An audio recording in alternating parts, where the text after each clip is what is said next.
Was there a kind of key point where you said, we have to move in the direction of Catholicism?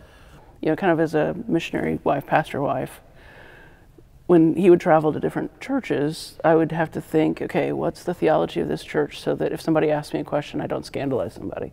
Right? I'm an analytical chemist, right? I'm very analytical. And it struck me, I don't tolerate two things that are mutually exclusive, both being true at work.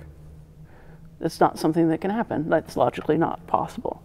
So if there are 4 views of communion, one of them has to be right. And if one of them is right, then the others have to be wrong because they don't agree, right? Which that's kind of problematic. And I had to start studying too.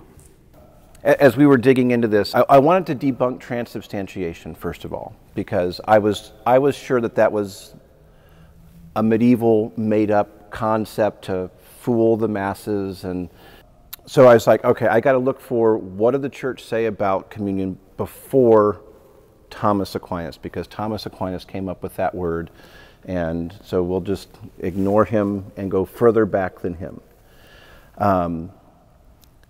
A lot of Protestants think that somewhere the church went corrupt, so I've got to find a time, place in history where the church is not corrupt, and what was the church teaching at that time to find the truth.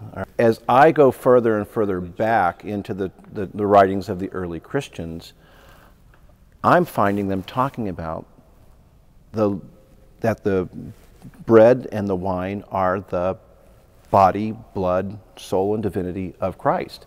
And even warnings, hey, don't take communion with them because they deny this.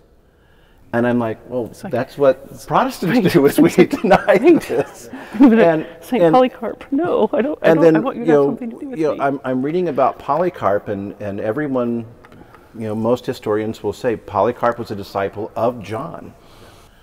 All right, and Irenaeus and Ignatius were disciples of Polycarp, and many of them, might have heard John, but they at least got this from Polycarp, who got it directly from John. Right. And within the first 2 centuries of the church, there's not the word transubstantiation, but the meaning of that is all there. It is the body, blood, soul, and divinity of Jesus, and that's how they understood it.